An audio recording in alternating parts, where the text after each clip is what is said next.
Hi everyone, welcome back to Betrayed. Thank you for joining us today. We have a brand new story to share, so let's begin. What town are you in right now? We're curious to know where these hidden stories reach you from. Here's today's story about a cheating wife. My name is Harvey, and this is the story of how a single joke destroyed my marriage. I met Susan during a time when life felt full of endless hope. From the very beginning, we both knew one thing clearly. We wanted a big, loving family. Even before we got engaged, we would spend hours dreaming about our future children, picturing noisy dinners and messy playrooms filled with laughter. I could already see myself teaching my son how to ride a bike or reading bedtime stories to my daughter. Susan loved kids just as much. She would often show me videos of cute toddlers and say, "One day, that will be us." When we finally got married, we didn't want to wait. We had spent years imagining this life together, and now that future felt close. As soon as we exchanged our vows, we started trying for a baby. At first, it was exciting. Each month brought fresh hope, another chance to begin our family. We even made it fun by guessing whether we'd have a boy or a girl first. Susan brought home baby name books, and we would sit together wondering whose features our child might inherit and what kind of parents we'd be. But then, months passed, and nothing happened. At first, we stayed calm. People often say, "Don't stress. It'll happen when you least expect it." So, we tried to relax and believed our time would come. But as months turned into a year, and then two, the excitement began to fade. Our guessing game stopped. The baby name books collected dust on a forgotten shelf. Each negative pregnancy test felt like a small heartbreak. Every month grew heavier than the last. By the start of the third year, doubt had quietly moved in, a silent weight between us. The way Susan's face used to light up when we talked about children, that spark was gone. Now, baby talk made her uncomfortable. She would quickly change the subject or give a forced, tight-lipped smile. We couldn't ignore it any longer. After 3 years of hoping, waiting, and pretending that time would fix everything, we finally decided to see a doctor. The tests were simple, just some blood work and routine checks. We waited nervously for answers, hoping it would be something small, something a bit of medicine or patience could fix. But when the doctor finally spoke, his words felt like a punch to my chest. "Harvey, your sperm count is extremely low. Right now, it's nearly impossible for you to conceive naturally." I sat there frozen, trying to absorb what I'd just heard. My heart was pounding, but I couldn't say a word. Susan sat beside me, staring straight ahead in silence. The doctor went on, explaining that I wasn't completely infertile. There was still a slight chance. He recommended lifestyle changes, fertility boosters, and a strict diet to improve my chances. But I could barely hear him. All I could think was, I couldn't give Susan the family we had always dreamed of. That night, I lay in bed staring at the ceiling, feeling like my world had fallen apart. I felt like I had failed, not just myself but Susan. What kind of man couldn't give his wife a child? Susan told me she wasn't going anywhere. She held my hand and whispered, "We'll get through this together." But over time, her actions told a different story. At first, I thought she was just dealing with everything the same way I was. But then the little comments started. The quiet disappointment became harder to ignore.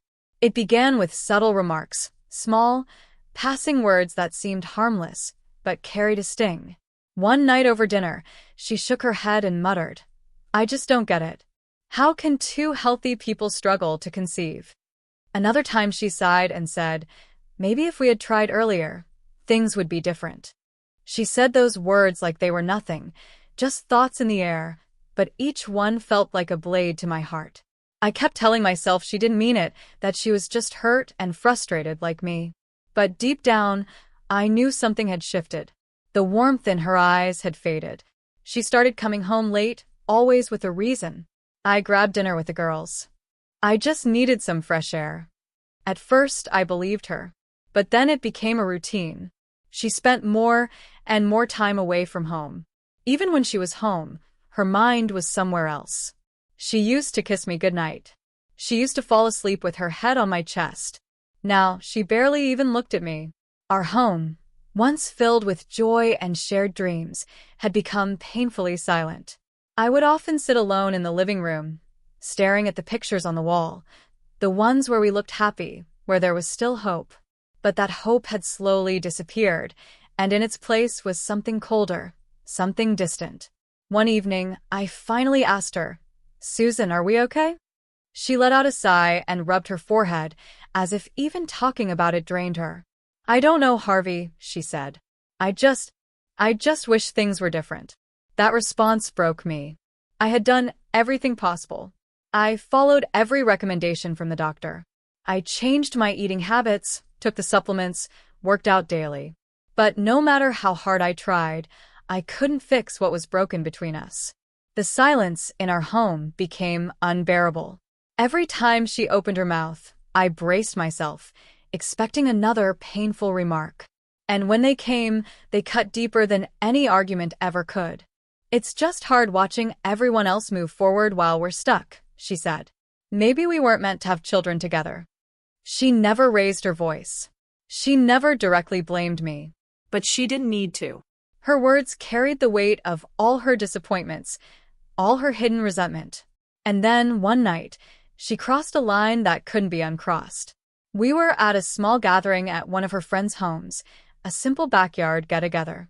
Music played quietly and people chatted over drinks, laughing and enjoying themselves. I wasn't in the mood to socialize, but Susan insisted we go. She was more cheerful than usual, laughing loudly and drinking more than she normally did. I sat quietly, watching, pretending to be part of the conversation. Then the topic shifted to children. A couple had just announced their pregnancy, and everyone cheered, offering congratulations and parenting advice. It was the kind of conversation I usually tried to avoid.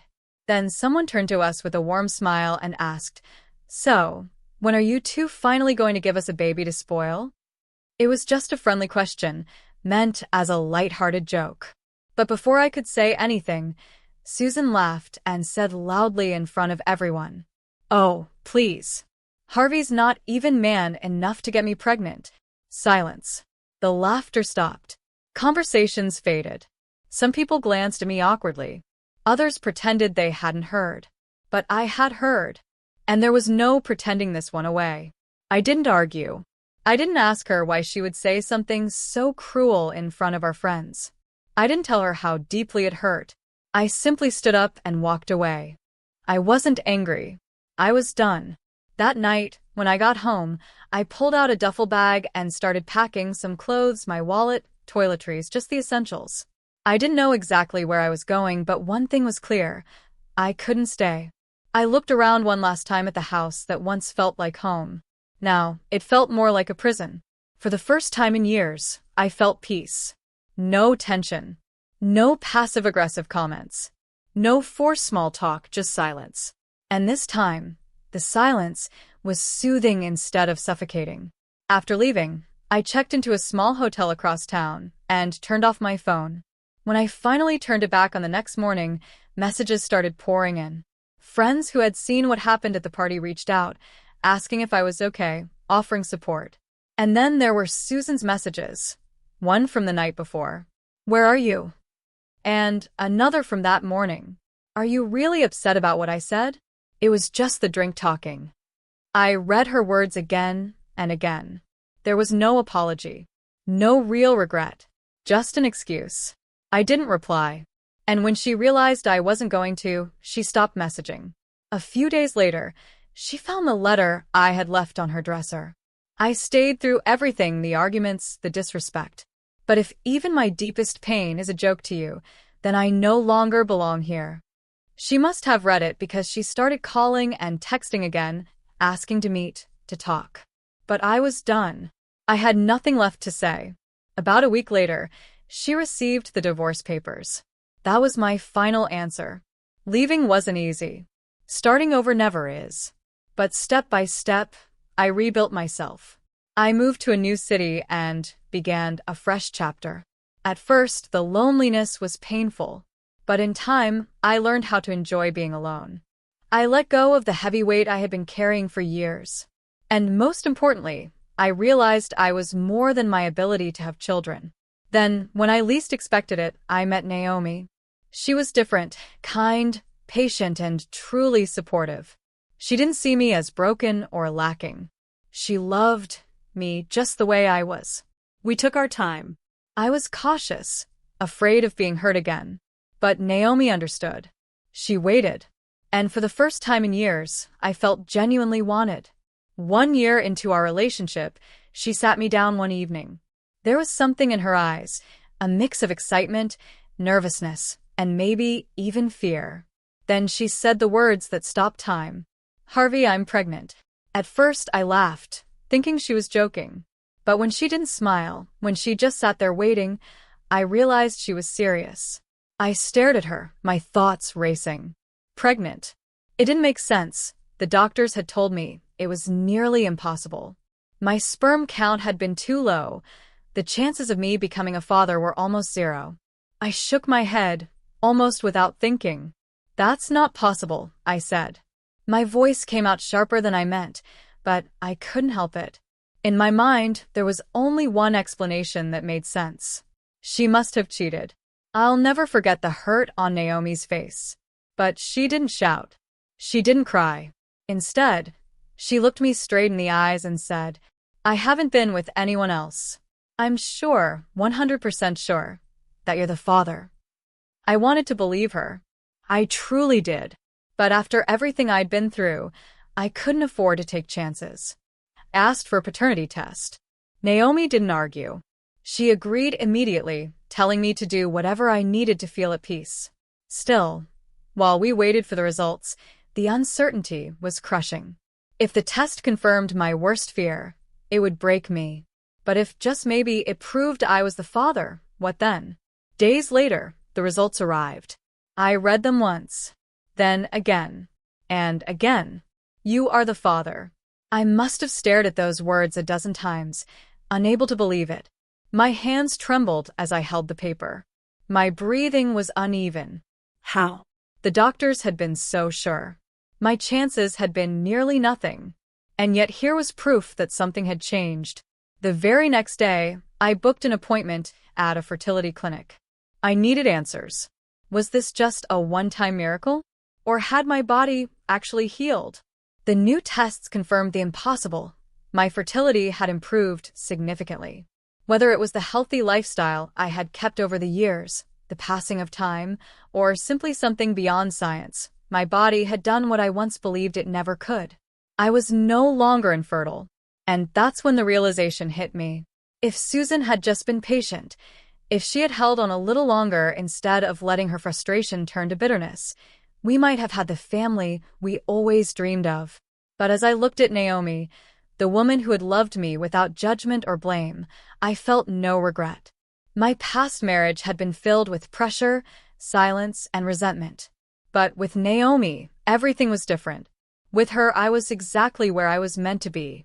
I never contacted Susan after I left, and she never tried to find me. I don't know what happened to her after the divorce.